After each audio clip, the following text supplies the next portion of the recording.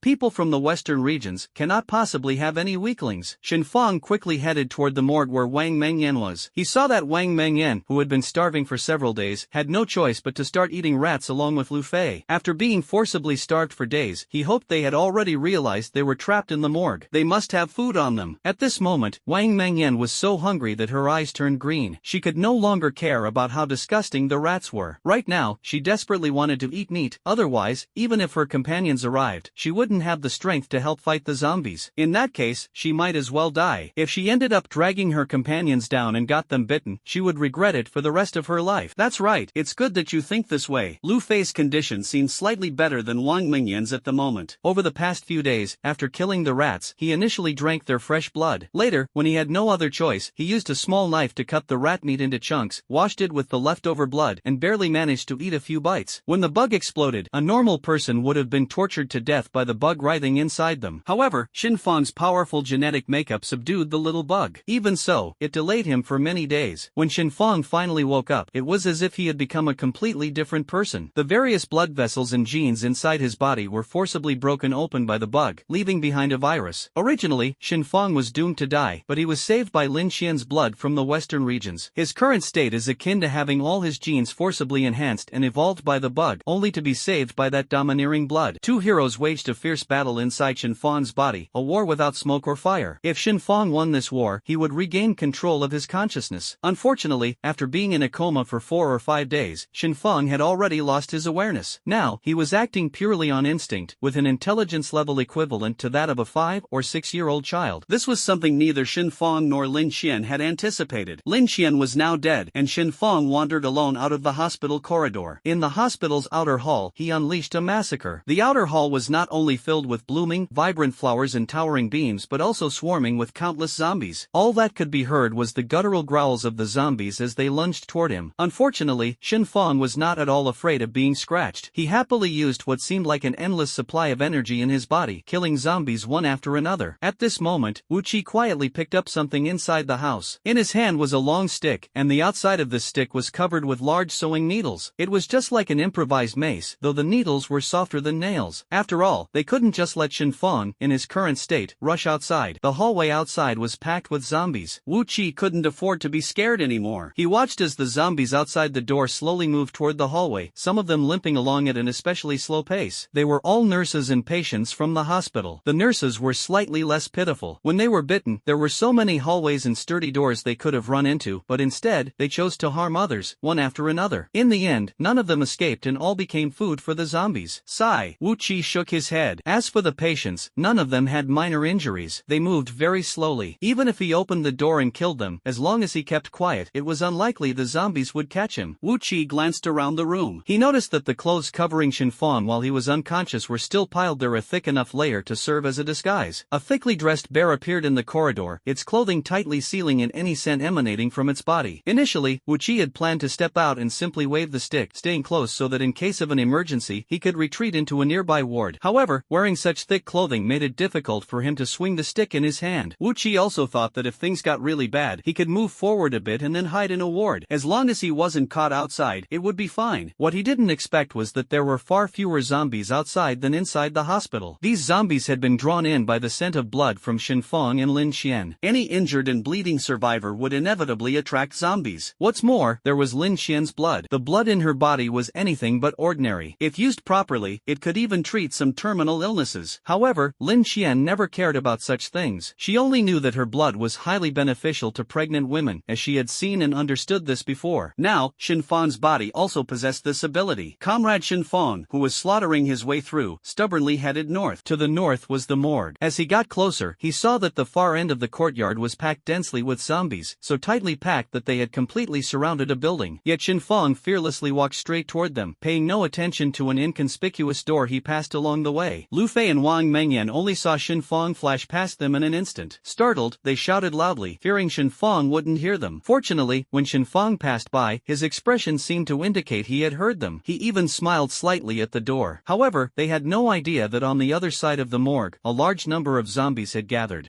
Those zombies were congregating under the trees, and beneath each large tree was a dense crowd of zombies. The zombies were eerily quiet, as if waiting for something. Just as Shen Fang was about to step into the edge of the zombie crowd, a figure quickly darted over and pulled Shen Fang aside. Wu Qi had finally caught up. He saw what lay ahead of Shen Fang, approximately 10 to 20,000 zombies. His scalp immediately began to tingle. Under the trees, there was a massive pool of blood. At this moment, Shen Fang turned his head and punched him. "You don't recognize me anymore, huh? Shen Fang. It's me, Wu Qi. I was the one who took care of you while you were unconscious." Shen Fang silently raised his head. "That outfit you're wearing is mine. If we didn't know each other, I wouldn't let anyone else wear my clothes." "Hee, ancestor, I call you ancestor, why don't you listen to me? Do you know how many zombies are ahead of you?" I don't know." Sigh. Wu Qi looked at Shen Fang, shaking his head. Did he hit his head? Why does Shen Fang look so strange, as if he's been possessed by a child? Could it really be that he cracked his head open? "I said, since you don't know what that is, you should behave.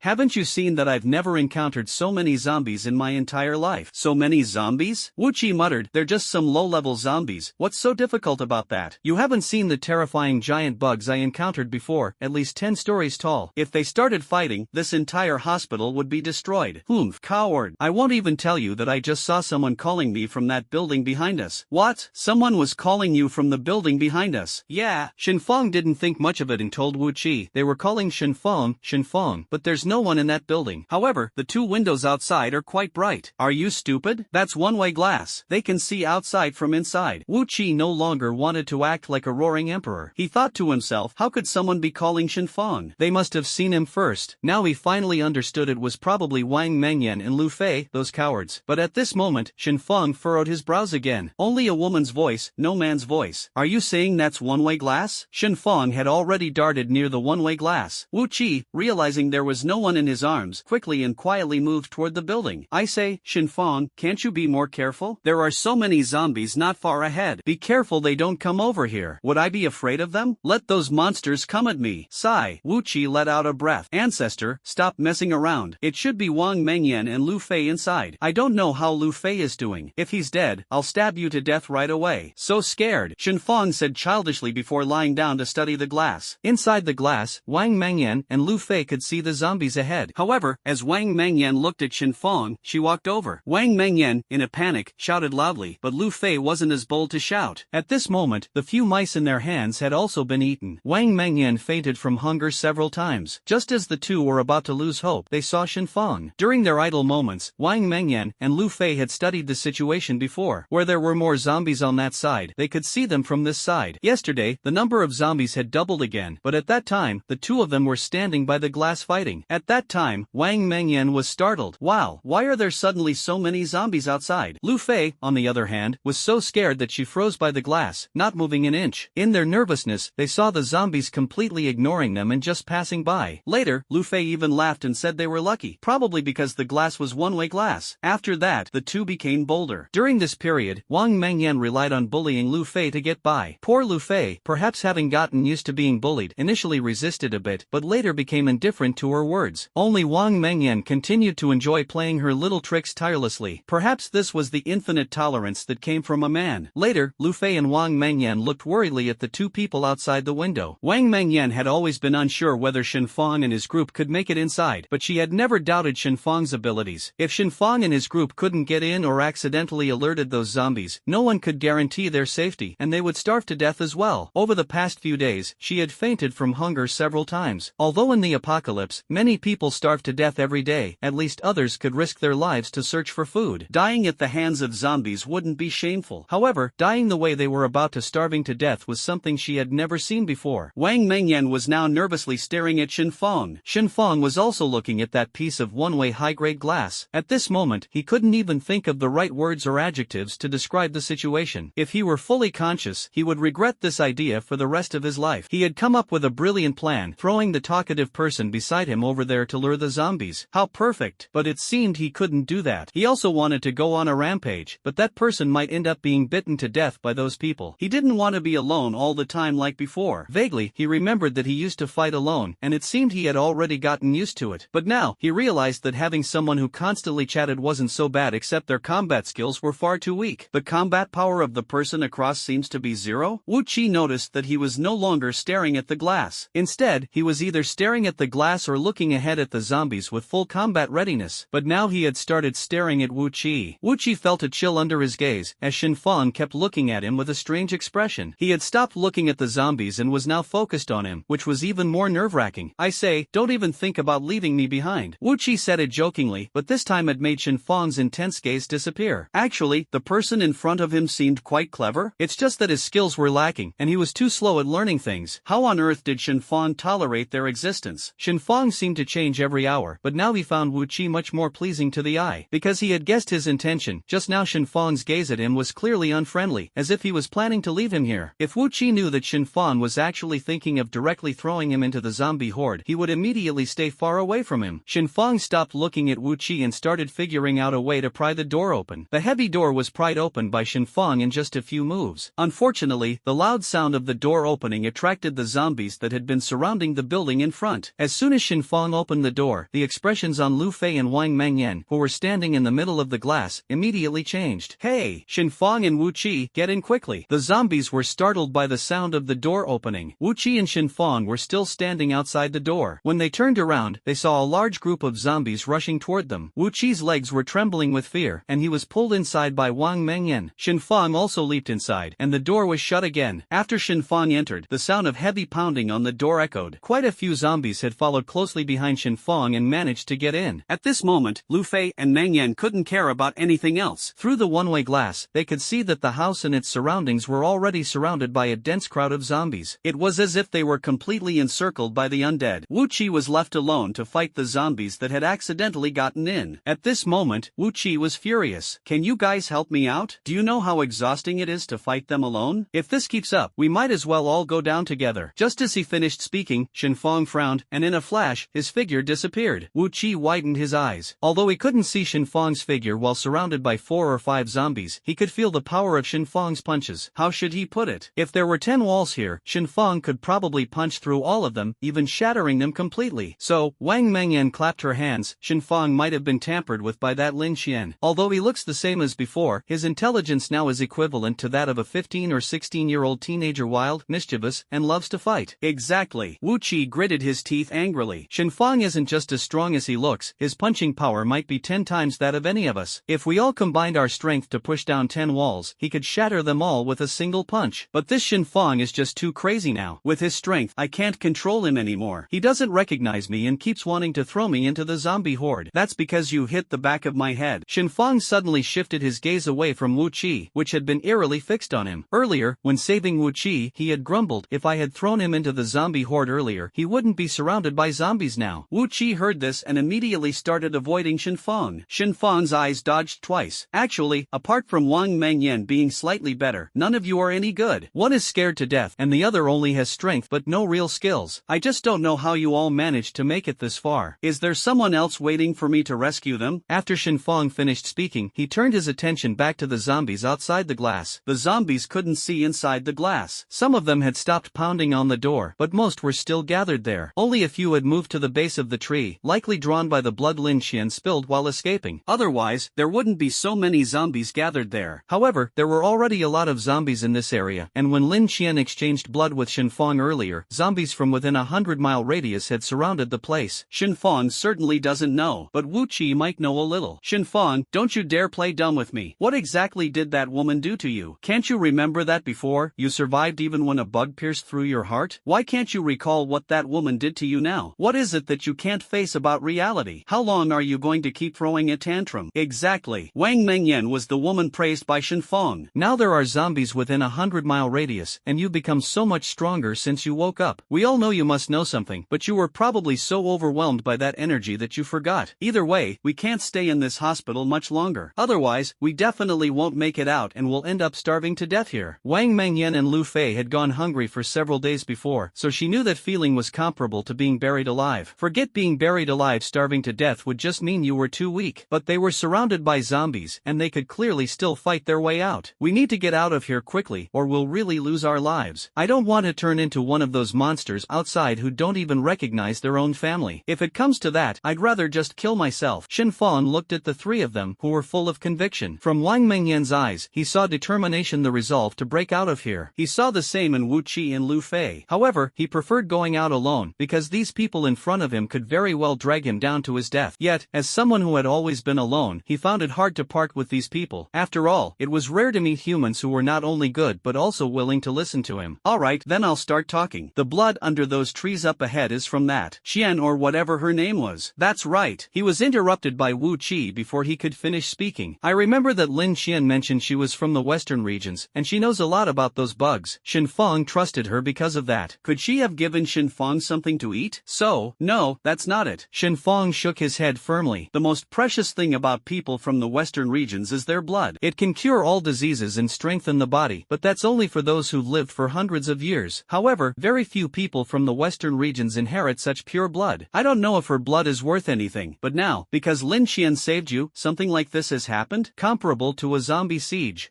Shen Fong didn't know what to say. His intelligence was still slowly improving, while Wang Mengyan was devouring Wu Qi's food. When Wu Qi rescued Shen Fong, he had brought along his backpack and clothes, but now all the food in his hands had been snatched away by the ravenous Wang Mengyan and Lu Fei. At that time, Lu Fei's eyes widened when she saw the food in Wu Qi's bag. Her eyeballs were practically glued to it. In the current situation, Wu Qi couldn't really stop them. In fact, if the group were truly trapped here, that little bit of food wouldn't be enough anyway. It was better to just let the two of them eat it, especially since they had been starving for several days. Shen Fong was also hungry now. With his tall and strong build, he needed more food, but he wasn't interested in that food. His instincts told him that the house surrounded by zombies had something delicious inside. Although there were a lot of zombies outside, he still wanted to give it a try. Sometimes, where there are more monsters, there are treasures. So what do we do now? Are we going to fight that group of zombies? Yeah, now Zhang Ziqing is trapped too, right? Wang Mengyan finished eating, stood up, and clapped her hands. The two was handed over to Shen Fong. Let's go out. The three men were about to say something else when they saw Shen Fong suddenly spring into action. Alright, he could handle it alone, let alone with their help. So, they decided to go all out. Over the next 4 or 5 days, Wang Mengyan and Lu Fei continued searching for Zhang Ziqing, whose whereabouts were unknown, while Shen Fong teamed up with Wu Qi. They truly witnessed Shen Fong's capabilities. They also went to the house across the way, which had something resembling steel wires around it. The group then started a tightrope walking mode. Shen Fong ended up dragging the entire group along, as none of them had undergone training and their unstable balance caused them to lean entirely on Shen Fong. Below them was an army of millions of zombies. After everyone entered the house, it turned out to be filled with dangerous items. Things like explosive powder, gunpowder, and alcohol. Guo Pan and Shen Fong's instincts were correct. Each of them temporarily acted as Shen Fong's assistant. Shen Fong, staring wide-eyed at the room full of chemicals and explosives, worked tirelessly for several days. Don't even mention the food problem. After they finished the last pack of instant noodles, they went completely hungry for 2 days. During this time, Lu Fei and Wang Mengyan didn't seem to suffer from hunger. This was because when they were hungry, no one wanted to see the way they stared at food. Moreover, Wang Mengyan resolutely snatched a lot of food. Fortunately, Wu Qi had brought enough. Next came the moment for their battle against the zombies. Wang Meng stood motionless, staring at the zombie in front of her, completely unaware that other zombies were slowly emerging from under the trees and creeping toward her from behind. Only hearing Wu Qi shout, "Watch out!" the sound of something piercing through the air instantly rose to the sky. Just as Wu Qi had finished taking down a large wave of zombies in front of her, she saw an endless stream of zombies behind her rushing toward her. At first, the mass of zombies was just a dark, oppressive swarm, but in the blink of an eye, zombies surrounded Wang Mengyan and Wu Qi on all sides, cutting off all their escape routes. Shen Fong had already disappeared as soon as he stepped out. Wang Mengyan was so frightened that she didn't know what to do. Wu Qi, Wang Mengyan, and Lu Fei were together. As soon as the three of them stepped out, they were surrounded by zombies. In the blink of an eye, they saw Shen Fong fighting zombies, but in just a moment, Shen Fong had broken through a small path and left. The plan they had discussed earlier was for Shen Fong to clear the way, heading alone to a nearby room they had previously stayed in. That place was closer to the lake, and Shen Fong needed to clear out the zombies there before coming back to help them escape. Right now, they were still stuck in front of the morgue, unable to move an inch. Moreover, there were only Wu Qi, Lu Fei, and Wang Mengyan left. Wu Qi couldn't even focus on fighting the zombies. When they couldn't hold on any longer, they would retreat back into the room. Over 30 bombs traced arcs of colorful light as they were simultaneously thrown toward the densest cluster of zombies ahead. head. The bombs collided mid-air in an instant. However, just as Wu Qi and Wang Mengyan breathed a sigh of relief, the bombs failed to detonate because there was an issue with the bomb Xinfang had made. Their expressions instantly turned grim. Wu Qi and Wang Mengyan stared grimly at the unexploded bombs. In the blink of an eye, the dense horde of zombies surged toward them like a tidal wave. The leading zombie lunged heavily at her chest. Wang Mengyan's face changed drastically as she barely managed to engage the zombies in front of her, focusing primarily on attacking their heads. However, there were simply too many zombies, making it difficult to land effective blows. Before her stick could even reach the head of one grotesque zombie, it was completely knocked away. In an instant, the zombie that had lunged at her had already made contact with her chest. After a day of fighting zombies, rushing to make ammunition, and walking a tightrope, Wang Mengyan could only watch as the stick in her hand slipped further away. Moreover, the zombie had already touched her chest, and she feared she might not escape the nightmare of turning into a zombie herself. At the moment when Wang Mengyan had no way out, a figure ran from beside her to stand in front of her, colliding with the zombie in front of her. Wang Mengyan turned her head to look and saw that it was Wu Qi, who had previously agreed to stay in the room. He was holding some explosives and a gun, and due to her carelessness, she lost her balance and fell to the ground. Her fall to the ground was very timely. Suddenly, the ground beneath her shook violently, and the appearance of the zombie became unclear. Shortly after, scorching heat surged from behind her, engulfing the zombies in front and behind her. It seemed that Wu Qi had thrown a bomb, which triggered the explosion of several other bombs that hadn't yet detonated. Since the explosives were homemade, they didn't have the same power as real bombs, which could cause significant destruction with just one. Thus, Xinfang had made a total of 30 to 40 bombs. The leaves of the small grove trembled, and the group of zombies under the trees, along with the surrounding ones, were instantly obliterated. When Wang Mengyan fell to the ground, she was immediately surrounded by zombies. However, Wu Qi threw the bomb just in time, and the group of zombies was instantly blown to pieces. At that moment, Wu Qi had already helped Wang Mengyan up, but there were still a few zombies that hadn't been hit by the explosion. Lu Fei, who was eating while fighting zombies, killed them all. In an instant, the surroundings were completely empty, with not a single zombie left, and the sky was gradually brightening. Wu Qi's expression changed. Taking advantage of the bright sunlight, he looked into the distance. Wang Mengyan, still confused, began to tremble as she followed Wu Qi's gaze. The zombies that had been blown to pieces, some reduced to just half a body, were still moving. This was something they had never seen before. Wang Mengyan stared in shock at the stunned Wu Qi. Fortunately, she reacted quickly, otherwise, she would have been scratched by the upper half of a zombie that had been blown apart and was still moving near her feet. At that time, if she hadn't been grabbed by a zombie but instead ambushed, wouldn't she have died of anger? But have the zombies really become this powerful? Why hadn't they known this before? However, she thought of Xinfang. Xinfang seemed to have become stronger as well. All in all, as long as they stayed vigilant, survival should still be possible. It seemed they had cleared the Morgue dungeon, but there were no rewards. Even harsher battles awaited them ahead. At this moment, Xinfang, moving twice as fast as usual, was already standing at the spot where Zhang Ziqing had disappeared earlier. However, while he was unconscious, Zhang Ziqing had gone out to look for him, and Zhang Ziqing hadn't left a note indicating where he had gone. Zhang Ziqing was scared out of his wits by the zombies surrounding the outside. He had no idea why there were so many of them. In any case, it wasn't far from here to get back, and he still hadn't found Wang Mengyan and the others. Wu Qi and Xinfang's situation was also unknown. The number of zombies outside was about 3 times the usual amount, maybe even 10 times more. Originally, there was Lin Xian's blood here, and this place was very close to the house where Xinfang and the others had stayed before. So, if Xinfang were here, he would definitely think twice. Xinfang wasn't one to charge in recklessly. Most likely, he would move across the rooftops. The hospital rooftops had terraces, but each one was farther apart than the last. Only the enhanced Xinfang could leap across them. While Xinfang was weaving left and right, turning corners in search of supplies, he spotted the staircase to the second floor. He speculated that Zhang Ziqing definitely hadn't gone up to the second floor. He was about to finish searching the first floor, except for a corridor ahead that was packed with zombies. He wasn't sure if there was a house there or not. Even if he could see clearly, he wouldn't know if there was anyone inside, because there was yet another one-way mirror. Xinfang, who was just about to fight the zombies head-on, suddenly remembered Wang Mengyan's advice. That woman's words echoed in his ears over and over again. A sharp screech pierced the air, and the group of zombies quickened their pace to break into that house. They had already caught the scent of living humans. This time, it was Xinfang who had endangered the two of them. Some zombies were relatively close to Xinfang. Standing at the corner of the first floor near the second floor, Xinfang's sharp eyes spotted an empty drink bottle. By the time the zombies chased after him, he had already disappeared. Xinfang now felt like a playful child, thoroughly enjoying this ghost-like speed and finding endless delight in it. The remaining zombies could be seen tirelessly pounding on the door. Just as the main door seemed about to collapse, it was reinforced again. Xinfang had already hidden on the rooftop, rooftop, specifically on the roof of the house where Zhang Ziqing was staying. He had stepped on a zombie's head to climb up. Wang Mengyan had told him that he was now at the level of a martial arts master, several times stronger than an ordinary person, though only for a short while. Shenfang was still unconvinced, but he let out a muffled groan, spat out a mouthful of fresh blood, and his eyes grew dizzy. This seemed to be a sign that his strength was nearing its end. In a moment of desperation, unwilling to part with that kind of power, he forcefully jumped down from the roof, grabbing a few zombies and smashing them downward. The zombies below stopped pounding on the walls and curiously looked upward, only to see nothing above. Shenfang was hanging upside down by the edge of the roof beam, and the zombies behind him had already been cleared out by him, so naturally, they couldn't spot him. Zhang Ziqing, feeling bored and thinking about Shenfang and the others, happened to see a few zombies falling from the roof through the glass. They successfully crushed a large group of zombies below, leaving him puzzled as to how the zombies had managed to get onto the roof. Turning his head, he saw someone who looked very much like Shenfang hanging by the edge of the glass. After several days without seeing Shenfang, he was astonished at how formidable Shenfang had become. While Zhang Ziqing was marveling, he opened a small gap in the glass. By a twist of fate, the two met face to face. As Shenfang entered, Zhang Ziqing saw him unhesitatingly throw a bomb outside the house. Instantly, Zhang Ziqing's face turned red with anger at Shenfang's actions, and he roared furiously, "Shenfang, are you waiting for something or what? Why would you throw a bomb inside the hospital? You've already come inside the house, so what's the point of doing that? Are you really insane?" At the same time, Shenfang blinked aggrievedly, and Zhang Ziqing felt that Shenfang had become like a child. "What excuses do you have? Don't you know that the sound of a bomb will attract more zombies? Although the zombies outside this house are gone, more will be drawn here by the noise soon. Look at the mess you've caused." After being yelled at by him, Shenfang felt wronged, but he couldn't really cry like a child. Sigh. Zhang Ziqing looked around, and for a moment, the scene was chaotic. The zombies outside had been blown away, but a large hole had been blasted in front of the house. Shenfang obediently sat inside the house without causing trouble, and Zhang Ziqing turned to check the back of the house. At the same time, he glanced at Shenfang again. Shenfang didn't seem to think much of it, but Zhang Ziqing's piercing gaze could almost kill. Shenfang couldn't help but recall what Wang Mengyan had told him earlier when he was making the explosives. "Shenfang, you should first go find Zhang Ziqing, who probably went out to look for food when you were unconscious. He lost contact with us because he was trying to save you. If he hadn't gone out to look for food and medicine, we would have already broken out together by now. The power of the bomb you made isn't great, and let's not even talk about the zombies it killed. If you find Zhang Ziqing before we do, then set off a bomb in a place farther away. Otherwise, Zhang Ziqing will probably have something to say about it. It's best to throw one first, then stay where you are and wait for us to find you. The sound of the bomb is quite loud, and it should be heard within a 10-mile radius. If Zhang Ziqing yells at you, just say it was my idea. The hospital isn't ours, so if it gets blown up, it gets blown up. At most, Zhang Ziqing will just be startled and scold you. Or maybe your hiding place will be blown to bits. Second, if you throw one bomb, we'll know you found Zhang Ziqing. Two bombs mean Zhang Ziqing is safe, got it? No matter how secure the place where Zhang Ziqing is staying, we can only hear the sound of the explosion caused by the bomb. You must throw at least one bomb." Shenfang's mind was filled with Wang Mengyan's instructions, but Wu Qi and Lu Fei were dissatisfied. "Wang Mengyan, you're such a ruthless woman. Are you planning to send Shenfang to his death alone? No matter how strong he is, you're making him go alone with a bomb?" Wang Mengyan looked at the two people angrily shouting at her, but as long as Shenfang didn't mind, she didn't care. "Actually, I can do it, and besides, I have the bomb." "Shut up," the two shouted in unison, their expressions equally ferocious. She previously thought with the mindset of a little girl, believing that Shenfang alone would definitely not be enough. However, the image of Shenfang walking on a tightrope suddenly popped into her mind, which made her speak impulsively. Besides, she really needed someone to go find Zhang Ziqing first. If they went together, they probably wouldn't even make it out of this morgue. Unexpectedly, Lu Fei and Wu Qi actually spoke up for Shenfang. Well, Shenfang had always spoken up for them before. Wang Mengyan had never experienced this kind of reversal. Thinking about how Shenfang now seemed like a little kid, she lowered her head to ponder. She noticed Shenfang quiet for a moment before bouncing around again, as if he had endless energy to cause trouble. This completely swept away Wang Mengyan's bad mood and even gave her a brilliant idea. With a loud bang, the place where Shenfang was standing was blown up by some misplaced explosives. Startled, Shenfang jumped high into the air. The explosion left a hole in the wall, and Wang Mengyan quickly used a bed from inside to block it. "Forget it," Lu Fei waved her hand directly. "The hole is already blown open. If we don't think of something now, it'll be too late." Wang Mengyan, who had been deep in thought, didn't even lift her head. Hearing the growls of zombies outside, she also recalled how agile Shenfang had been when dodging the bomb earlier. Moreover, the zombies had all been drawn over by Shenfang's explosives. Wang Mengyan came up with a brilliant idea. Watching Shenfang hopping on the rooftops, it was clear that Shenfang's current ability allowed him to jump over 2 meters high. First, he dropped a bomb, killing defeating a small group of zombies. Shenfang didn't linger in battle. After clearing the zombies, he jumped to another rooftop in the area with the fewest zombies, repeating the process. If he encountered a place too high to jump onto, Shenfang would pile up the corpses of the zombies he had killed and step on them to climb up. It was reminiscent of children who couldn't climb trees, stacking bricks to get higher. Later, Shenfang found a safety rope in one of the houses, and then he went wild, swinging back and forth in the air. Eventually, Shenfang saw the place where they had originally stayed. Wu Qi hadn't taken many clothes with him, but the key detail was the familiar scent inside a trace of Lin Xian's blood. Upon seeing the blood, Shenfang was so shocked that he spat out a mouthful of blood himself, and that very spurt of blood attracted a large horde of zombies. Whoosh! Shenfang first dealt with the initial few zombies. Dissatisfied, he grabbed the fire axe, a standard safety tool in hospitals, and swung it at a zombie's arm. The axe only slightly penetrated the zombie's arm before it could go no further. Shenfang frowned in confusion. The zombies had become stronger. Boom! A large pit appeared on the ground, with a few broken bricks falling from the surrounding walls. Shin felt no tremor from the pit because he had already turned into a room in the hospital. When he left, he didn't throw any bombs. He had secretly kept some gunpowder, wrapped simply in paper, which could ignite with just a slight impact. However, when he arrived, he had found quite a few good things and kept them all. Shenfang ran forward without making a sound. Behind him, a small oil barrel had exploded, leaving a pit. This area was now unrecognizable, especially with the shattered windows covered in bloodstains. Shenfang decided to finish checking the first floor before heading to the second. This hospital building had nearly 20 floors. Zhang Ziqing was familiar with the upper floors and knew where to find food and medicine. The tremors from the fire caused the trees on both sides of the lake to shake. At this moment, Wang Mengyan and the other two had finally gathered all the supplies. A brand new day was about to begin, as if the hole in front of the morgue yesterday wasn't their doing. From a distance, a continuous rumbling sound could be heard, glowing like the rising sun in the morning haze. However, the approaching sound of zombies left them no time to appreciate the beautiful scenery. The three took advantage of the fact that the zombies hadn't arrived yet. Wang Mengyan first ate an egg, her every move exuding a bandit-like demeanor, completely different from her actions before the apocalypse. She sneered coldly and said, "If you two don't follow me and end up getting caught by zombies or falling behind, I won't come looking for you. Don't forget how we got here." Lu Fei and Wu Qi shivered in unison as they recalled Wang Mengyan's earlier outburst. However, they could still feel the murderous intent emanating from her. Wang Mengyan continued to sneer coldly, "If it weren't for what happened when we entered the hospital earlier, I might have listened to you. But now, that's impossible. Your credibility with me is almost zero. If Shenfang weren't still here, I would have left already. Otherwise, I would have taken all the supplies I've stashed away. Unfortunately, with Shenfang in charge now, we still need to find Zhang Ziqing before we can start any internal conflicts. If you don't eat and drink your fill now, you probably won't be able to keep up with Shenfang. I know where Shenfang went, or he left us to find Shenfang on his own." Both of them were smart people. There was no need to say too much about certain things, as it would only seem redundant. Lu Fei suddenly recalled the time they were walking on the tightrope. Originally, Wang Mengyan was at the bottom, and beneath the tightrope was a dense crowd of zombies. The two of them really couldn't confront Wang Mengyan now. If Wang Mengyan survived and told Shenfang about this, they would have no choice but to leave Shenfang. They feared that leaving Shenfang would lead to irreparable consequences, which was why the group had been separated in the first place. At that time, Wang Mengyan had been seriously injured while trying to evade their attacks. When Wang Mengyan saw the zombies, she snapped back to her senses. She didn't say a word, nor did she want to say anything to the two of them. She knew this was a rare opportunity, otherwise, once the two of them came to their senses, she would likely have no chance to hold them accountable. The two of them had no choice but to risk their lives to protect her. The group hadn't been familiar with each other to begin with. They had only come together because of Shenfang. Therefore, the two of them were merely polite to Wang Mengyan. If there were no dangerous situations, they wouldn't harm her. However, the two of them always thought that a woman would be of little use in the apocalypse. So whenever they could avoid showing Wang Mengyan a good attitude, they didn't. They believed Wang Mengyan was just a spoiled, modern woman. Every time they fought while injured, Shenfang wouldn't let Wang Mengyan join in, and they couldn't oppose him. In the end, they were forced to go out and fight the zombies themselves. Although endless zombies shrouded the world, only by fighting zombies together could everyone make progress and feel that everyone was being treated fairly. However, Shenfang always protected Wang Mengyan. They couldn't say much about it anyway. After all, if Shenfang was willing, that was his choice. They just focused on fighting their zombies and followed Shenfang to have food to eat. Shenfang was someone who had been reborn. Although he didn't have a cheat ability, he had strong genes that allowed him to survive in the apocalypse. If Wang Mengyan wanted them to leave Shenfang, they really couldn't. Wang Mengyan could run faster than them. They could only watch as Wang Mengyan ran a long distance ahead, leaving them to chase after her bitterly. In the endless darkness, the wind howled as they sprinted through the forest. Lu Fei and Wu Qi were utterly exhausted. Having just fought a fierce battle with zombies, their injured bodies were gradually giving out. Yet, the sound of zombies behind them grew closer and closer. Wang Mengyan, after taking a brief rest, picked up her backpack again. Wang Mengyan was not a petty person. She took the lead, grabbing a stick and beating the zombies back step by step. Tiny starlights fell from the starry sky, and the moonlight enveloped this lone heroine. When Wang Mengyan was about to reach her limit, the two people behind her stepped up just in time. The two exchanged a glance, and it was as if they had reconciled. Together, they resumed their fight against this small group of zombies. Finally, after killing all the zombies, Wang Mengyan swiftly shouldered her backpack. A strong wind had already started blowing around her, accompanied by faint, eerie sounds. Besides the sound of the wind, she could also hear another large group of zombies closing in. Wang Mengyan simply shouldered her bag and left. They finally reached the laboratory building they had entered earlier. However, as soon as they stepped into the hospital lobby, they were startled by the sight of zombies. The first floor of zombies didn't seem too threatening. At this moment, Wang Mengyan, Wu Qi, and Lu Fei, under Wu Qi's guidance, arrived at the ward where Shinfeng had previously lain unconscious. The group only needed to turn a few corners to regroup. But they didn't know that, at this moment, the sudden sound of an explosion rang out. Wang Mengyan nodded silently. Shinfeng had already found Zhang Ziqing. However, when they first arrived here, they only thought about taking a short rest. In the end, the three decided that Wang Mengyan would set off an explosive. Wang Mengyan placed it far away from them. In any case, one of the hospital rooms was completely destroyed by the explosion and was no longer usable. Shinfeng also heard the explosion, and at this moment, Zhang Ziqing understood Shinfeng and the others' plan. If you ask me, Wang Mengyan's way of handling things is still not seasoned enough. At this point, they should pack up the supplies and leave immediately. Otherwise, not only will more and more zombies be attracted, but it will also draw unnecessary attention. Shinfeng, remember to eat and then quickly go to sleep. Rest for a night like the others and set off as soon as possible. Within a day, this place will be surrounded by zombies again. Also, make sure to get a radio as soon as you go out. If the phone has no signal, you can use the radio to communicate. At this time, some thugs in the city had set up a few roadblocks. They discussed stopping any passing vehicles, even targeting some ordinary people from before the apocalypse. Over the past few months, the security situation in B City and C City has continued to deteriorate, with violent incidents occurring frequently. At first, there were still some police officers who almost managed to drive the zombies away. However, one of their colleagues was accidentally bitten by a zombie. Their companions were completely unprepared, and eventually, they all turned into zombies. In the end, the police could only listen to the government's official comforting statements every day, constantly urging people not to go out. The military also suffered significant losses at the beginning, with new zombie infections appearing daily. Initially, no one knew what these creatures were until an expert, risking their safety, pointed out that these were likely zombies from a movie. It was estimated that attacking their heads was the only way to kill them. Although no one believed his claim, some brave citizens still followed his method to attack the zombies, and most people who had watched Resident Evil knew what to do. Gradually, the number of zombies decreased. However, one day after a strong wind blew, the next morning, the outside was covered in a blanket of snow. In the middle of the night, Shinfeng secretly took Zhang Ziqing away from Zhang Ziqing's haven. It was still remembered that Lin Qian had collected all the supplies from the hospital there. Because Lin Qian was different from ordinary people, she was not attacked by zombies while gathering supplies and successfully collected a lot of flour and food from several cafeterias. Due to Dr. Lin Qian, perhaps because of her occupational habits, she had collected a large amount of medicine, which turned out to be a great advantage for Zhang Ziqing. Otherwise, they would have been unfamiliar with the hospital and caused such a commotion. If anyone had an accident, Zhang Ziqing's small group might have ended up with only Shinfeng remaining. Therefore, once Shinfeng formed a team, he would never easily let anyone go. Otherwise, wouldn't forming the team have been a waste of effort? However, Shinfeng had now turned into a childish kid, which unexpectedly solved the problem that had been troubling him and further strengthened the cohesion of the entire team. At this moment, Shinfeng wasn't sure if it was good or bad. His strength was astonishing. With one hand, he carried the still sleeping Zhang Ziqing and ran incredibly fast, while the other hand in his arm carried 3 large bundles. One contained non-perishable food, another held clothing and medicine. At first, they didn't know what to gather, only ensuring they wouldn't go hungry. It seemed that if they wanted to survive the apocalypse, they would need to collect more supplies. However, ever since Shinfeng spat out a mouthful of blood, his intelligence seemed to have increased significantly. It was unclear if it was related to the growing weakness of his blood, but over the past 2 days, he had thought about many things until everyone was jolted awake. Ha! Where are we? Wang Mengyan rubbed her head, still as clueless as ever. At this moment, however, Zhang Ziqing let out an excited shout. Wow, isn't this Wang Mengyan? We reunited at noon. Ever since I went to find you and happened to encounter a zombie siege, how have you all been these past few days? Shinfeng. You were with Shinfeng before, so? Wang Mengyan looked around, clearly noticing that the car, its surroundings, and the passenger seat were all piled high with supplies. So, Shenfeng, why are you here? Why are we in the car? Where are we planning to go? Can you stop being so silent, please? Shenfeng, who was driving, remained completely silent. Wang Mengyan was sitting in the passenger seat, while Wu Qi, Lu Fei, and Zhang Ziqing were seated in the back of the truck. No one knew where Shenfeng was heading, but Zhang Ziqing seemed to have a vague impression. Yesterday, it felt like someone was carrying me. Turns out it was true. Shenfeng must have carried me yesterday. But I trust him so much that when he said no, I just went back to sleep. But where are we going now? Shenfeng, did you smuggle us out?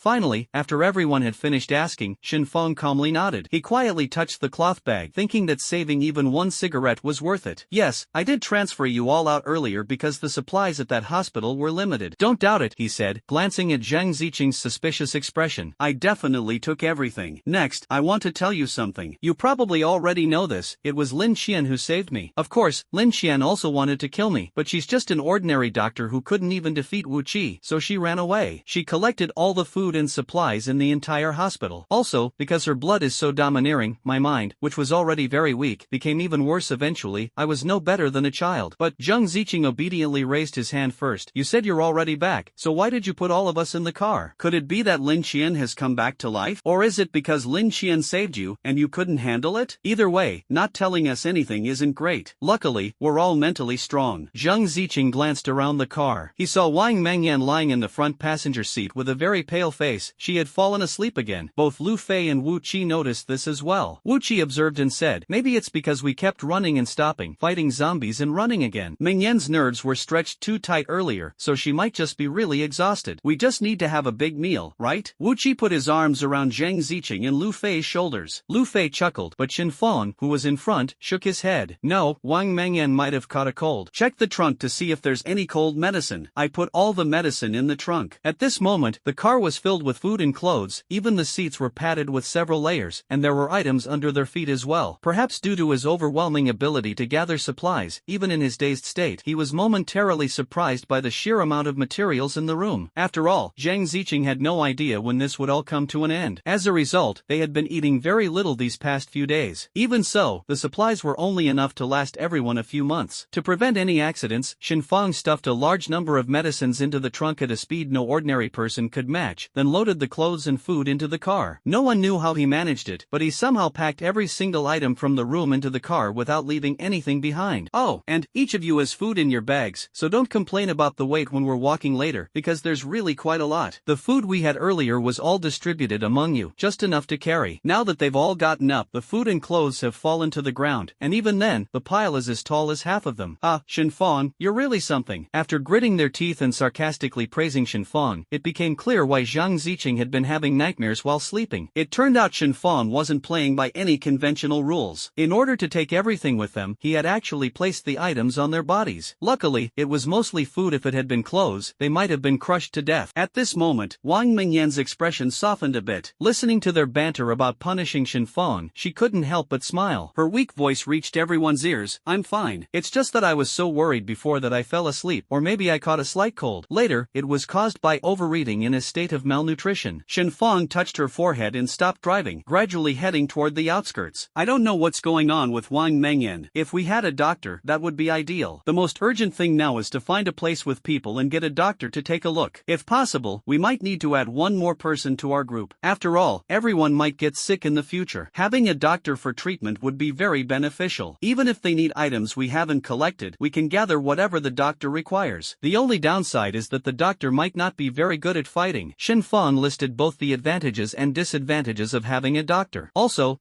Zhang Ziqing raised his hand, indicating he had something to say. We talked about inviting a doctor to join us when we went to the hospital before, but because Shenfeng suddenly fainted, we didn't manage to find one. Now that there are more and more zombies, we might not necessarily find a doctor in a hospital, so we should head to the city. Going to the city? Lu Fei shrank his shoulders. Although he had been fighting zombies for several days, he was still afraid of those things, and besides, he was unfamiliar with the city. There were definitely more zombies in the city than in the suburbs, and he was terrified that if he got bitten by a zombie, he would have to say goodbye to his companions. This was the main reason he didn't want to go to the city. There are definitely more zombies in the city, Shenfeng concluded. However, there were surely no zombies left in the village, otherwise, there wouldn't be just one hospital this big in the suburbs, and all the people inside were full of life. In the city, there were probably countless zombies of all sizes. Just pray that once in the city, you don't get caught, whether by humans or zombies. If caught by a zombie, you'll turn into one. If not caught by a zombie but by someone else, you'll be skinned. By now, the city has likely formed small groups, so going back into the city would be like registering a new household. Being assertive is fine, but you must be extremely cautious. At this moment in the city, oh dear, Xiaobo, you're not chickening out, are you? Don't worry, your brother Lu is here. As soon as Lu Mu finished speaking, he pushed Xiaobo. This was a common scene in the city. Shenfang and his group encountered it as soon as they arrived. With so many zombies around, some thugs took advantage of the lack of police to start causing trouble. The boy called Xiaobo fell to the ground with a thud. Seeing this, Wang Mengyan realized that the boy on the ground was probably scared out of his wits by the so-called brother Lu. When Lu Bo saw a vehicle approaching, he stopped mocking him and ignored him altogether. Lu Bo cheered inwardly. If a truck had come into the city, it must be carrying plenty of supplies. However, no one knew who the people on the truck were. Just as Lu Bo was about to ask, a woman, Wang Mengyan, got out of the vehicle. By now, Wang Mengyan's cold had mostly subsided. Luckily, it was just a cold, though Shenfang had been overly worried. For the sake of the team's survival in the future, Wang Mengyan reached out and helped the boy up. The boy on the ground trembled as he expressed his gratitude. Thank you. Lu Mu stood to the side, regaining his composure, cold sweat dripping down his face. What was with this woman? How could she get out of the car and immediately help that piece of trash sitting on the ground? That trash was someone even he dared to bully. You're welcome. Be more careful next time. Wang Mengyan didn't care what kind of person that was. She was already feeling irritable from her cold. As soon as she entered the city, she saw a boy on the ground being bullied. She couldn't stay calm. Before she met Shenfang, she had been bullied in the same way, so seeing this made her particularly upset. Shenfang opened the car door, and the two of them didn't say a word to that brother Lu. This truck was originally a 10-seater, very spacious and comfortable to sit in. The trunk at the back was filled with a pile of medicines. Shenfang had previously modified the simple explosives he had made. At this moment, his gun was still being held by Wang Mengyan. Left behind, brother Lu glared resentfully at the group who had already gone far. Meanwhile, in the car, Shenfang signaled Wang Mengyan to find some food for Xiaobo. Xiaobo stared blankly at the sausage and bread in his hands. Haven't had a full meal in days. Upon hearing this, Wang Mengyan frowned. I heard you say your surname is Bo, and the person who just bullied you also has the surname Bo. Since you both share the same surname, why is he bullying you? Did you do something bad? Although it was Wang Mengyan herself who wanted to get off the vehicle earlier, she needed to understand the current situation in the city. Besides, the city is so large, there must be many zombies hiding inside. It would be better to find a guide now. Our goal is to avoid zombies and collect supplies, Wang Mengyan said. If you can tell me about the situation in the city, perhaps at a critical moment, I can help you avoid a disaster. So, after listening to Xiaobo's suggestion, Wang Mengyan was finally satisfied. Xiaobo's suggestion was that the city is currently very unsafe, not just because of the zombies, but also because there are many people who bully him. Since it's still the early days of the apocalypse, much of the food in the city hasn't been taken yet, so they need to collect supplies as quickly as possible. Let's go. We're heading to the city center to collect supplies and then straight to the outskirts. The city is too chaotic. The car stopped at the entrance of the central mall. With Shenfang guarding the car door, they quickly got out and entered the mall. Wang Mengyan saw Shenfang, dressed in black casual sportswear, walking out. What's so surprising about this? Wang Mengyan couldn't understand why, instead of looking for a doctor, they were now following a stranger to the city center to gather supplies. Moreover, having just escaped from the zombie-infested suburban hospital, they had no desire to encounter another zombie. Yet, they had been dragged here by Shenfang's stubbornness. Wang Mengyan could only glare at Shenfang with her eyes, while Shenfang awkwardly refrained from mentioning that in his previous life he had heard of the Lu brothers. Back then, the two of them were very close. Lu Bo had never been bullied by Lu Mu, and they had interacted before. Shenfang knew that Lu Bo was the one with extraordinary strength, capable of breaking open the suburban hospital door that zombies had failed to breach for days. With just one punch, he could open that massive door. At this moment, not only is a doctor needed, but his team, apart from him, is only slightly better than ordinary people. The rest are just brave enough to kill zombies. If he wants to follow his plan and live well in the apocalypse, he needs to gather not only a group of ordinary people but also a group of people who dare to fight zombies and venture into the city center to kill monsters. However, it was only at this point that they fully accepted Shenfang's goodwill. Shenfang believed that if they weren't sincerely following him, they wouldn't stay in such a dangerous place while being utterly exhausted. If they hadn't made up their minds to follow him, apart from Wang Mengyan, he planned to leave them here. Wang Mengyan silently followed Shenfang out of the car. She remained quiet even as he changed clothes, only snapping out of her daze when Xiaobo started making a fuss. She was truly exhausted, but seeing that Shenfang was even more tired than they were, she felt embarrassed to ask for anything. Shenfang's sharp gaze fixed on his teammates. You stayed by my side without wavering looking back at the hospital. Now, go back to the car while I get another vehicle. I can handle this small number of zombies. You need to trust my abilities. At the same time, I want the people in the city to see clearly that I'm not someone to be trifled with. As soon as Shen Fong finished speaking, Wang Mengyan walked away without looking back. Zhang Ziqing wanted to say something, but seeing that Wang Mengyan had already left, he could only wave at Shen Fong. Wu Qi and Lu Fei also looked displeased because of Shen Fong's remark. Who would have thought that Shen Fong, in order to test them, would actually run to the city center? However, even with this number of zombies, it was nothing to him. In his previous life, even without Lin Qian's enhanced bloodline, he could have easily defeated them. But now, seeing his companions leave without saying a word, Shen Fong slapped himself twice for his overly suspicious nature. What are you doing? Xiaobo, coming out of the locker room, saw Shen Fong hitting himself. He had just overheard everything. He had just been holding back and not coming out. Shen Fong gave him a faint glance. Do you have any questions for me too? But I might not say much to you, because I don't know you yet. No,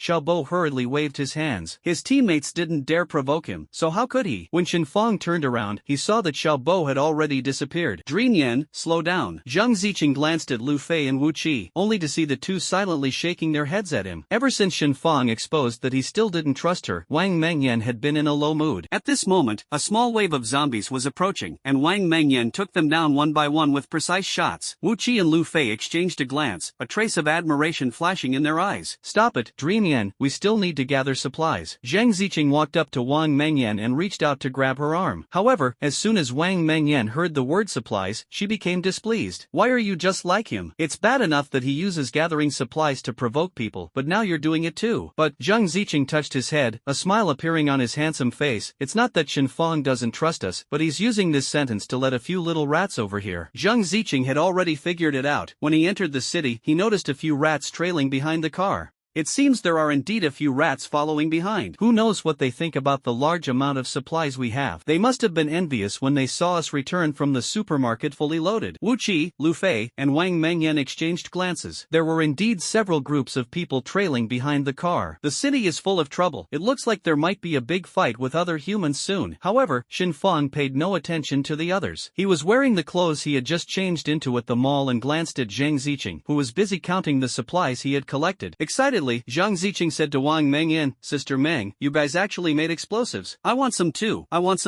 Can you give me a few so I can blow up those rats behind us? Well, Wang Mengyan turned to look at Shen Fong. Since the explosives were made by him, they had no idea how to make them and could only ask for Shen Fong's opinion. Shen Fong, who was driving, steadily brought the car to a stop. You guys can organize the supplies. Leaving them scattered in the car like this isn't good. I'll get out and keep an eye on things outside. After speaking, he hurriedly left. Only Shen Fong knew that he was shy. Ignoring everyone's exhaustion, he tested them, only to realize that he had unknowingly come to trust them deeply. Otherwise, he wouldn't have repeatedly allowed them to act freely. Although the news about him making explosives couldn't be exposed, they hadn't said a word about it to anyone. There was no need to consider their current abilities. As long as they followed Shen Fong, even those who couldn't kill zombies would be able to do so with ease after a few months. For now, all they needed to do was focus wholeheartedly on gathering supplies. However, Shen Fong hadn't expected that Wang Mengyan in the car had observed his actions with complete clarity. Wang Mengyan was organizing clothes. She sneaked a glance out the window and shook her head at Zhang Ziqing. Maybe it's because everyone teased him too much just now. Shen Fong feels embarrassed and can't face everyone. But he should understand that not everyone can be tested repeatedly like that. Besides, what's so great about killing zombies? Dreamyan is right. Zhang Ziqing nodded vigorously. He was organizing the food, as he was the one who loved eating the most among them. At this early stage of the apocalypse, Wang Mengyan and the others had no idea how terrifying zombies would become later. Only Shen Fong took the apocalypse seriously, knowing that resources would only become scarcer as time went on. So when Shen Fong was around, the group could only eat biscuits and instant noodles, and each person could only have a little bit, not even a full pack. This could be considered a form of training for them. However, Wang Mengyan and the others didn't know this. They just wondered why there was so much food but they weren't allowed to eat it. Was it purely to mess with them? Moreover, Shen Fong didn't trust them at all before. It wasn't until they gave Shen Fong a scare that he started to reconsider. Otherwise, Shen Fong wouldn't have thought his actions were wrong in the slightest. Now that they had organized the supplies, the entire group got off the vehicle. Wang Mengyan and Zhang Ziqing were chatting and laughing as they set up the tent. They were now on a mountain in the outskirts, not far from the city. The mountain seemed devoid of any animals, and the grass on the ground was a dull gray. Only the area under their tent had a bit of green, and even that small patch of green was claimed by Wang Mengyan, the female overlord. She was currently the only woman in the team, and most of the cooking and organizing of supplies fell to her, except when there was an overwhelming amount of supplies. Now, the left side of the trunk was neatly filled with the medicines Zheng Ziqing had taken out. There was a mix of everything, treating all sorts of ailments, mainly vomiting, colds, and fevers. These were common issues since they often ate undercooked food, which made them prone to illness. During their previous trip to the supermarket, under Wang Mengyan's command, they even grabbed a cooking pot. This pot serves multiple purposes: stir-frying, making soup, and steaming food. However, the things Wang Mengyan steamed were so unappetizing that even Xinfang refused to eat them. As a result, under Wang Mengyan's strong insistence and Xinfang's reluctant agreement, the group returned to the large shopping mall in the city center, which had mostly been cleared of zombies. The first and fifth floors were already empty, and all the food had disappeared. It was unclear whether it had been taken by people from the city, but now the first to fifth floors were completely deserted. The shelves were devoid of food, and even clothing was completely gone. The only things left behind were empty cans, and some children's clothes, along with a few pots that hadn't been taken. Wang Mengyan was so frustrated that she couldn't even set up the tent properly. In the end, Xinfang used a bag of biscuits to trade for a large pot, which Wang Mengyan now treats as a treasure. Apart from Zheng Ziqing, who can cook a little, she doesn't let anyone else touch it. That's enough. Lu Fei, after several failed attempts to sneak some soup, angrily threw her bowl to the side. Ha, if you dare break the bowl, then don't use a bowl to eat any more. Grab food with your hands instead. I'm telling you, Wang Mengyan, don't you and Zhang Ziqing bully me too much, or I'll go to the car and eat all those biscuits. I won't let either of you have a single one. Wang Mengyan was displeased after hearing this. Why should I be the one working hard here cooking for you, and you still nitpick and find fault with me? Zhang Ziqing finished the last sip of soup in his bowl. Ah, it's a beautiful era when you can have soup and meat. You guys don't know what it was like when I was locked up alone in that house, surviving only on biscuits. I couldn't even bear to eat anything else. My mouth was so bland it felt like birds could fly out of it. Now, I can finally have a sip of hot soup. I'm telling you, don't bully Wang Mengyan too much either. After all, she's the only one who can cook right now. I can only stand by and play a supporting role. If you make Mengyan angry and she leaves, the rest of us will be stuck eating biscuits. And if winter comes, won't we be cold inside and out? Besides, it was wrong of you to sneak food in the first place. Humph. Wang Mengyan ignored them in anger. After finishing a big pot of porridge, she started working on a deer that Xinfang had hunted. Xinfang had determined that the deer was safe to eat. However, they were unsure if animals could be infected, which was why the animals roaming freely in the city had been left untouched by anyone until now. If caught by animals, the large amount of bloodshed could attract zombies. Only someone as skilled as Xinfang could move freely without danger. Ever since they set up their tents, Xinfang had been nowhere to be seen. Sometimes he returned when the sky was still pitch black, around 4 or 5 in the morning, and other times it was 2 or 3 at night. Only Wang Mengyan didn't care about Xinfang. She was even angry that Xinfang stayed out all night. It wasn't until Xinfang returned once and brought each of them a gun that Wang Mengyan decided to keep watch for a day. Now it was already 4 in the morning, and Xinfang had been gone for another day. He had just sneaked back, planning to eat a little porridge before leaving again. Over the past 2 days, he had successfully gathered quite a bit of supplies from the city. However, he remembered visiting this place in his previous life. In the city center, there was a senior care home that left a deep impression on him. In his past life, when he went there to collect supplies, the place was filled with elderly people. Some of them were still quite young, with glowing, healthy complexions. It's just that their group of elderly people was too weak. When Xinfang came here in this life, he saw that nursing home. Since there was only one such nursing home in the center of this city nationwide, it attracted quite a few survivors. At that time, it was just a small nursing home, but because it was full of elderly people who were easy to overpower, it was quickly taken over by other stronger survivors. However, the leader of the survivors was someone who respected the elderly and cared for the young. After he took most of the resources from the nursing home, he unceremoniously distributed them to many people who didn't want to work, except for those who disrespected him and the elderly. Those people were beaten to death by his subordinates. After all, Xinfang was the only mutant, not to mention that Xinfang was reborn. So Xinfang decided to go explore the nursing home alone. The elderly zombies in the nursing home should not have been discovered yet. Although there weren't many resources there in his previous life, many people knew that the nursing home was run by a gang, and that gang had a large stockpile of firearms. It's just that the nursing home was established by the gang to launder their reputation. Once the nursing home was full of elderly people, its reputation wasn't as prominent anymore. The clothes and daily necessities used by the elderly were all funded by the gang's laundering money. Over time, as the gang expanded its influence, they began committing crimes in the city. The police tried to intervene several times but couldn't catch them. Because some of the elderly sided with them, those gangsters treated the elderly exceptionally well. If any gangster dared to disrespect the elderly, they would be gone from the nursing home by the next day. However, the things they did to the citizens in private were far from good. good. So, after this district was overrun by zombies, it quickly became a paradise for the gangsters. The way they treated the elderly was nothing like how they did before the apocalypse. Many elderly people were either killed by them or fed to the zombies. They didn't dare to step out of the nursing home, though. Just the day before Shinfang arrived outside the nursing home, he saw a gangster assaulting a woman. With one kick, he killed one of them. Today, he came again, only to see the nursing home's gate being opened from the inside. The person who came out saw Shinfang and said, "Long time no see, brother Shin. Just yesterday, I was wondering who had the guts to come alone to the nursing home's gate. Even if it's full of elderly zombies inside, someone without skills wouldn't make it in. No need for pleasantries. I know you were gangsters before. Now that no one's in charge here, it's first come, first served. I just want to get a few guns for my friends for self-defense." Shinfang's thoughts were very simple. Previously, he had angered his friends, so he was thinking about how to appease them. He remembered that before his rebirth there was quite a bit of weaponry here, even more than at the police station, because once the apocalypse broke out, these gangsters would definitely be the first to head to the police station. But we really don't have that many guns. Right now, the streets are full of people eating people, and even some in the military have turned into zombies. The only way to gather weapons and supplies is to go to the police station or a bunker. We're just a small gang. How could we possibly have that kind of capability? The gang leader complained bitterly, and seeing that it seemed effective, he quickly turned to Shinfang and said, "Of course, as long as Brother Shin is willing to join us, or if Brother Shin helps us make a trip to the police station, it doesn't matter whether there are weapons inside or not. How about just a little food? My brothers are almost starving to death." After hearing this, Shinfang remained silent. He thought that even if he went to the police station alone, he wouldn't help them. These people couldn't be trusted, and before the apocalypse, they were already known for double-crossing others. He didn't even trust the people he knew. However, it wouldn't be long before they ventured deep into the police station. Now that Shinfang has supplies in hand, he's not afraid of anyone. He was already quite strong, so he declined the gang leader's goodwill. However, as he turned to leave, the leader sent a few people to follow him. Shinfang is now fully aware that someone is tailing him, but he doesn't want to return to the suburbs just yet. He simply wants to wander around. Having not strolled through a city in the 10 years since the apocalypse began, he remains curious about cities that still have people. However, after witnessing so much slaughter, Shinfang no longer trusts other survivors. He only shows enthusiasm when it comes to watching the drama unfold. He enjoys watching people fight over supplies, and once the robbed party is left in despair, he leaves. This behavior led those monitoring him to believe that Shinfang has a preference for bad guys, misunderstanding him as someone who enjoys being a villain. At this moment, in the sanatorium, someone asked, "Did that Shinfang really just leave after seeing his men snatch food, without helping anyone?" "Yes, boss. I don't know why, but he seemed happy after Shinfang left, so I came back." The boss frowned. "Didn't any of you notice what kind of cigarettes or food he likes? All you ever see is him bullying others and standing by idly. Could he really be just a passerby? Then why did he help Xiaobo before? Is Xiaobo still in their vehicle?" "Here, boss. Xiaobo is living better than all of us now. Before, he used to get bullied by others, but ever since he got into boss Shinfang's group, he's gained a whole circle of weight. He's practically living the good life." However, Xiaobo still doesn't want to come back. He says he's sticking with boss Shinfang. That's a problem. Xiaobo is our only tool for monitoring them. The two of them had no idea that Shinfang had already overheard their conversation. Shinfang frowned. Could Xiaobo also be one of their people? But if that were the case, why hadn't Xiaobo acted against them during the many opportunities he had before? Instead, he had even helped them. There were a few times when Shinfang was hunting animals, and Kenken got hit by a deer's antlers. At that time, Wang Mengyan only knew to shoot at the deer's body. Fortunately, Shinfang stopped her in time, otherwise, her shot would have attracted the zombies from the city. In the end, Wang Mengyan patted her chest in relief. Luckily, she hadn't done anything foolish. By now, the sky had already turned dark. Moonlight cast a faint glow over the hillside in the suburbs. It had been a long time since such beautiful moonlight was seen. Wang Mengyan cooked while gazing at the moon, recalling the last time she looked up at it, only to see smog. Now, with more than half the population turned into zombies, the few survivors felt incredibly fortunate. Perhaps the apocalypse is a form of cleansing, and only those who survive can witness the most beautiful scenery. A gentle breeze gradually blew around them. Not far away, Zhang Ziqing and Lu Fei were teasing Xiaobo, who was so embarrassed by their antics that he said, "Hey, you guys, can you give me a break? I used to be just a small-time gangster running errands. Being in a gang is already pretty impressive. Were you really one of those ruthless people from TV who burned, killed, and looted without remorse? I can't believe a gang would have someone as timid as you," Zhang Ziqing remarked. Having grown up surrounded by wealth, he had always been a target for thieves and troublemakers. Only Xiaobo knew that he was pretending to be gentle now. In the past, he had been a ruthless and cold-blooded person. It was only because he hadn't yet figured out the situation in the apocalypse that he was playing the role of a weakling. Ordinary people, after understanding understanding the situation, like to grow stronger, preferably taking advantage of the chaos to build more power. But Xiao Bo doesn't do that. Instead, he pretends to be weak during the chaos, waits to be noticed by a certain faction, and then dismantles them from within to become the leader. This shows that he is quite clever, though this approach takes a bit more time. However, he is bold and decisive in his actions, daring to both strike and clean up afterward. Before the apocalypse, he was already a small leader in a gang. At that time, he was responsible for the most critical task: laundering dirty money. Dirty money refers to large sums of cash from questionable sources, and he started by opening a 5-star hotel. He spent his days indulging in women, food, and entertainment, hosting extravagant parties. After attending one of his organized banquets, almost everyone, regardless of age, gender, or even celebrities, acknowledged him. It wasn't just for fun, the parties were completely free. They catered to all preferences, offering group or individual experiences, virgins, mature women, and even gay options. The banquets had almost everything one could ask for, with no shortage of beautiful women and handsome men. Ordinary people couldn't get in, and even the wealthy were often excluded. Initially, these events were private, until they were discovered by a playboy who had been partying for years. That's why Xiao Bo would say that if he had enough time and money, he could win over half the city's playboys. Now he was about to use this trick on Xin Fang and the others. However, Xin Fang and his group were very wary of outsiders, leaving him with no extra resources to work with, fearing they might drive him away. If he managed to infiltrate successfully, the boss behind them would start to see him in a new light. If he could then get Xin Fang under control using special methods, it would be a game changer. Perfect. Xiao Bo found Wang Mengyan's incessant chatter annoying, but he still listened with a smile. After a while, he said he was going to sleep. If it had been the pre-apocalypse Wang Mengyan, she wouldn't have let Xiao Bo go until she had talked him into exhaustion. But in the post-apocalyptic world, people had grown colder. It wasn't entirely her fault, the world itself was to blame. Wang Mengyan was too excited from the conversation to fall asleep. On top of that, she had been trying to catch Xin Fang for 3 days without success. She decided to wait until Xin Fang returned to ask him directly. After all, Xin Fang had his own plans, and he wasn't even planning to involve Zhang Ziqing, so there was clearly no room for her to interfere. She figured she might as well focus on making the nearly finished venison taste even better. At this moment, Wang Mengyan had no intention of worrying about Xin Fang anymore. Xin Fang, on the other hand, felt no relief from the heavy burden on his shoulders. He sat with a troubled expression in front of the sleeping Xiao Bo. After observing Xiao Bo all day, he found him to be flawless, so flawless that it could only be an act. After all, no one is perfect, and he had already suspected that Xiao Bo's intentions were not pure. He just wanted to stay around them to test him out, but it had been almost a week, and he still couldn't figure it out. However, the way Xiao Bo looked at Wang Mengyan was particularly strange, as if he hadn't seen a woman in days, yet he had previously bragged about hosting parties. The unreborn Xiao Bo didn't know that the parties he hosted had already been heard of by Xin Fang. It was said that they were hosted by a ruthless person. No matter how well Xiao Bo disguised himself, he never expected Xin Fang's memory to be so sharp. After the apocalypse, the parties Xiao Bo hosted were primarily centered around cannibalism, and he was surrounded by numerous experts. However, Xin Fang had no intention of resorting to cannibalism either before or after the apocalypse, so the two of them never directly confronted each other. Before his rebirth, Xin Fang had heard of the infamous Feast of Bliss, but he wasn't interested in attending such events. Even when a few powerful individuals gave him tickets, he still wouldn't go, as his only focus was on how to survive the outbreak of the apocalypse. Until his unexpected rebirth. This time Xin Fang didn't make a move against Xiao Bo, simply because Xiao Bo hadn't harmed his teammates. However, if Xiao Bo were to make any move, Xin Fang thought about killing him right then and there. After staring intently at Xiao Bo for a while, Xin Fang strode out with large steps. Xiao Bo, who had been pretending to sleep, wiped the cold sweat off his forehead. I didn't expect Xin Fang to be so dangerous, completely on a different level from the intelligence we had on him. It seems accepting the information provided was a mistake. He had a premonition that if he hadn't fallen asleep and Xin Fang saw him awake, he would definitely have been killed with a single strike. He feared he wasn't a match for Xin Fang and wouldn't even be able to withstand one blow. Xiao Bo was drenched in cold sweat, wiping it off repeatedly to no avail. It wasn't until he heard 2 cat meows from behind that he realized the messenger had arrived. He needed to have a serious talk with the boss. It seemed that if they couldn't recruit Xin Fang, they shouldn't even try, or they might end up with no place to bury their bodies. He still wanted to live until even the zombies were all dead. With his abilities, that shouldn't be a problem. At this moment, he didn't know that Xin Fang hadn't gone far. Xin Fang, watching him in the room constantly wiping his cold sweat, furrowed his brows tightly. From his breathing earlier, Xin Fang already knew he wasn't deeply asleep. However, Xin Fang still didn't make a move against Xiao Bo. His current mission was to protect his team. They were trying to find a way out of this urban area. During the day, Xin Fang had seen from the overpass that all the bridges were broken, with an endless stream of zombies walking on them. So far, there hadn't been any broadcast broadcasts announcing the existence of a safe base. It turned out that only when the global population was reduced to 10% did a few large bases emerge. However, now it was just the early stage of the apocalypse, and surviving well in such times was no easy task. Without supplies, it would be impossible. Shinfang should establish a safe base, but it was difficult to find people during the early stages of the apocalypse. Only in the later stages of the apocalypse could one find comrades. For now, people were still in a stage where they had nothing to eat. Shinfang urgently needed a larger storage room to hide all the supplies in his car. Without supplies, he would die just like he did before his rebirth. With his newfound abilities, he was determined to live better than anyone else in the apocalypse. At this moment, he had quietly returned to the outskirts. Now, there were not only tents on the hillside. In the middle of the night, Shinfang had been hammering and tinkering alone, setting up quite a few fences around the area. There was a small wire on top of these fences. If zombies approached, the wire would move, immediately alerting them. The wind couldn't move the wire. The line was firmly tied, so as soon as a zombie touched it, the spikes buried underneath would inflict secondary damage on the zombie. This idea was inspired by a game Zhang Ziqing used to play. At this moment, everyone had already gone to bed early, but Shinfang stayed up all night. He wanted to see what Xiaobo was up to. Xiaobo had no idea that Shinfang was watching him outside his tent. Xiaobo was secretly engaging in some activity with a woman who had come to him. The woman had approached him on her own. Since Xiaobo never really got along with Shinfang and the others, he secretly sent a message to one of his underlings to see if the woman could bribe Zhang Ziqing. He had seen Zhang Ziqing's father on TV before, and Zhang Ziqing did bear some resemblance to him. However, his father clearly looked like a successful man. At this moment, Shinfang hadn't told Zhang Ziqing that he had also attended the Feast of Euphoria in the past. Anyone who had attended one of Xiaobo's banquets, whether they knew who the host was or not, could never forget it. So Shinfang didn't bring it up. But now that Xiaobo and Zhang Ziqing had met, the two had a great conversation during the day. Zhang Ziqing already had a favorable impression of Xiaobo because his father also had some unclear sources of money. The bathhouse his family ran was actually a front for money laundering. He wondered if his father had ever collaborated with him. If their money is considered dirty money, then wouldn't all money of unknown origin be dirty money? Xiaobo chuckled self-deprecatingly, not understanding why Zhang Ziqing seemed to have a favorable impression of him. According to Zhang Ziqing, his family also has a place for laundering money, but it's only around 1 billion. Xiaobo, on the other hand, deals with amounts in the hundreds of billions, so he doesn't think much of Zhang Ziqing's father. However, Zhang Ziqing's father is already quite impressive. Xiaobo silently analyzed the situation, unable to sleep after being startled awake by Shinfang. If Shinfang were to help him launder money, he wouldn't even need to think about it. Just one look from Shinfang would save him a lot of effort. It seems like he's the only one with so much free time, which is why the boss is always dissatisfied with him. But at least he doesn't have to care about the boss's son's opinion of him anymore, specifically Lu Mu. Lu Mu had bullied him so often before that Xiaobo had grown used to it and didn't bother expressing anything. When the apocalypse broke out, Xiaobo initially thought about throwing Lu Mu to the zombies, but Lu Mu ended up pushing him instead. Just then, Xiaobo heard the sound of approaching footsteps. Unexpectedly, pretending to be weak landed him a big catch. Xiaobo was so excited he almost threw up. He was riding on top of a beautiful woman, feeling as though he had already conquered Shinfang. But Shinfang is not someone he can easily handle. Before the apocalypse, Shinfang had never faced any difficulties and certainly wouldn't listen to him. At this moment, when Shinfang heard his pig-like scream, he couldn't help but want to kill Xiaobo. Zhang Ziqing, on the other hand, thought it was perfectly normal and, still groggy, wanted to go back to sleep. However, he was slapped awake by Wang Mengyan. I said, listen carefully, is this the same obedient Xiaobo we've had these past few days? Hearing the gritted teeth in Wang Mengyan's voice, Zhang Ziqing really couldn't make a judgment. But so what if Xiaobo was looking for women? The city wasn't far from here, and Xiaobo was handsome. Only a foolish woman wouldn't be interested in him. Just the women Zhang Ziqing himself attracted could line up from night till day, and that's not even counting the food he brought out himself. During the day, whenever he brought out food, the women and ladies on the street looked at him as if they were seeing a sheep, didn't they? Seeing Zhang Ziqing's drowsy expression, Wang Mengyan didn't say anything further, only hoping that Shinfang wouldn't discover Xiaobo's unusual behavior. Otherwise, Xiaobo would definitely be killed by Shinfang. Although Shinfang hadn't explicitly forbidden everyone from seeking out women, he also hadn't allowed it. After all, women were the very culprits responsible for Shinfang's death. However, Shinfang wasn't entirely clear on how he had died in his past life. After all, there were some details he couldn't see, but he knew that now his team couldn't be allowed to be disrupted by that outsider. No matter where he went, he always carried the pendant Wang Mengyan had given him. Originally, when Wang Mengyan was gathering supplies, she hadn't even thought of him. He mentioned that he used to have a pendant on his neck, but it got lost somewhere while walking the tightrope. Since Wang Mengyan happened to have a pendant, she gave it to him. However, Zhang Ziqing resented this for a long time. Wu Qi originally planned to get one for himself, but Zhang Ziqing insisted that it wouldn't be meaningful unless it was a gift from someone else, so Wu Qi didn't wear one. By now, it was already midday, and Xin Fang was nowhere to be seen again. The woman in Xiao Bo's tent was wearing very little clothing. It was unclear what Xiao Bo was thinking. Normally a very low-key person, he had insisted on keeping a beautiful woman in his tent. The woman, on the other hand, didn't seem to mind. In a post-apocalyptic world, being able to trade her looks for a job was something she was quite satisfied with. She stayed in Xiao Bo's tent and never came out. During the day, Wang Mengyan and Zhang Ziqing were paired together. She no longer dared to let Zhang Ziqing go off on his own. If he wandered off again, they would have to rescue him, just like before when the group had already reunited. Wu Qi was paired with the timid Lu Fei. One lacked skills, and the other was too scared to wander around recklessly. Before the apocalypse, Zhang Ziqing used to roam all over the place, so he had some knowledge, albeit superficial. He would casually start wandering around, claiming to be familiar with any city he arrived in. Every time they went to collect supplies, he would disappear. Ever since Xin Fang saved him from a horde of zombies a few days ago, Wang Mengyan no longer allowed him to team up with Wu Qi. Wu Qi seemed like a big, burly man who didn't use his brain. As soon as Zhang Ziqing said to go, he would go, without even considering whether the two of them were as strong as Xin Fang. When Wu Qi came back covered in blood, Zhang Ziqing was scolded by Wang Mengyan for at least a month. At this moment, Wang Mengyan was still tugging on Zhang Ziqing's ear. Xin Fang didn't think much of it, as he was originally the one protecting everyone. However, this month, the group had grown much closer. Xiao Bo, on the other hand, took the lead without hesitation and even grabbed several fuel cans from a gas station they had just passed. Finally, Xin Fang and the others' car ran out of fuel. While they were refueling the car, a large number of zombies emerged from around the gas station. At this moment, Xin Fang and Xiao Bo had already killed a few. Xiao Bo turned back and shouted angrily at Wang Mengyan, "Hurry up, Sister Mengyan, do you all want to be eaten by zombies?" But Zhang Ziqing looked at the fuel hose, which had stopped dispensing fuel. They had only filled up halfway. No wonder this gas station was still fully stocked with fuel. It turned out no one could ever fill their tank completely. Moreover, the terrain around the gas station was relatively open, so even Xin Fang, who was keeping watch, hadn't anticipated this scene. Wang Mengyan became even more flustered after the sudden shout, as she was already terrified by the unexpected appearance of the zombies. The shout only made her panic further. She couldn't help but think that if the car was fully fueled, this small group of zombies wouldn't be a problem. The issue was that the zombies were gradually closing in on them. Xin Fang, caught off guard by the sudden appearance of the zombies, might not have been fully prepared. Although he had been vigilant about his surroundings, the zombies appeared so close to them that there was no time to react, and more zombies kept emerging continuously. What should they do? The zombies were gradually surrounding the gas station. Apart from Xin Fang and Xiao Bo, no one else could stand up to the zombies. The surrounding zombies let out guttural growls, clearly excited to see living humans. One by one, they started running faster and faster. Xin Fang's eyes widened as he saw the area near the gas station completely surrounded by zombies, leaving no way out. But Wang Mengyan saw that the fuel pipe was no longer dispensing gasoline, and in her anxiety, she simply set aside her pride. She used her mouth to siphon out the gasoline, the strong smell of it filling her nostrils. She couldn't even hear what Xin Fang was saying at that moment. Wang Mengyan was already feeling dizzy from the fumes, as gasoline contains toxic substances. Xin Fang had no choice but to punch and kill the zombies that were already lunging toward them, one by one. Then Zhang Ziqing wanted to ignite the bomb, but Xiao Bo stopped him. A glimmer of light flashed in Xiao Bo's eyes. He hadn't expected this team to be so impressive. Ordinary people wouldn't be able to make explosives, especially someone like Xin Fang. These past 2 days, he had been elusive. Even Wang Mengyan, who knew him best, hadn't been able to catch him. He went wherever he wanted, had high combat ability, and recovered quickly. But why hadn't he seen those supplies? Where exactly had they hidden them? Xiao Bo racked his brain but couldn't figure it out. The supplies were actually in the car. Right now, Xin Fang couldn't possibly hide all the supplies, but with him guarding them, most people would have to think twice. Losing those supplies would be too costly. Previously, some bold groups had tried to ambush them at night to steal the supplies, but Xin Fang caught them red-handed. Now you're already inside the zombie's stomach, eating other people's zombies. Speaking of going back to the city, Xin Fang has always wanted to go to the police station. Since the police station is a place all the gangs want to get into, it definitely has more than just the guns a regular police station would have. There should be assault rifles and such. After all, this is a place where gangsters commit crimes. Previously, the government didn't hold back in cracking down on them, especially during turf wars between smaller gangs. They could only suppress them with force. These were things the government couldn't fully control before the apocalypse. Those old folks would always make excuses, saying they had headaches or fevers. Only the righteous police could deal with them, but even those old folks said they didn't trust the police at all. Those old folks probably trusted the right people, otherwise, why would the gang still feed and clothe them after the apocalypse broke out? They no longer had extravagant expectations. In the nursing home, a few old men were chatting. Hey, oldly, you know we love playing chess, but you still won't let us play. Why do you keep stopping us? That oldly was none other than the father of the gang leader, Xiaobo's dad. Haha, I've got something even more fun for you to play with. But today, there's only millet porridge to eat. None of the other food will be distributed to everyone, okay? I've already given up my own share of porridge just so you all can eat. The old man who was speaking was dressed extremely meticulously. Everyone knew he was quite influential in the nursing home, and sometimes their thoughts would align with his. He was considered the smartest old man in history because, at times, his words carried more weight than his son's, even though it was his son who was in charge of the old man's food and drink. Several old men were well aware of the situation outside. At that moment, a particularly wealthy old man also stepped forward. This one was still holding back, but he had genuine feelings about it. At their age, instead of focusing on health and wellness, engaging in constant fighting and chaos was not ideal. He was the old man of the Liu family. I know things are bad outside, so I won't eat either. I don't eat much to begin with. Drinking porridge and eating pickled vegetables all day is enough for me. I'm not picky about food. Nowadays, only young girls are picky, said the old man dressed in a black and red casual outfit. The rest of the old men, who came from all over the country, were chatting happily. This way, we can lighten the burden on the Liu family kids a little. These old men took great pleasure in tricking others. When Shenfang and his group arrived at the nursing home, not only did the old men treat the intruders as their own children, but they also managed to trick Shenfang and his group quite thoroughly. Now, Shenfang and his group were trapped at a gas station, and the zombies nearby were already closing in on Wang Mengyan and the others. Zhang Ziqing decisively started to imitate Wang Mengyan. After Wang Mengyan absorbed the oil, they each took turns fighting zombies. However, after Shenfang surveyed the surroundings, he shouted loudly, "Has anyone seen Xiaobo? Why is Xiaobo missing? Did he leave on his own or was he eaten by zombies? Where is Xiaobo?" Wang Mengyan finally snapped out of the oily smell and quickly scanned the surroundings, but she couldn't see Xiaobo, who had been watching the zombies earlier. Xiaobo had completely disappeared, and even the nearby small hill showed no trace of him. Damn it! Wu Qi cursed angrily. You really can't trust outsiders. Xiaobo must have run off on his own.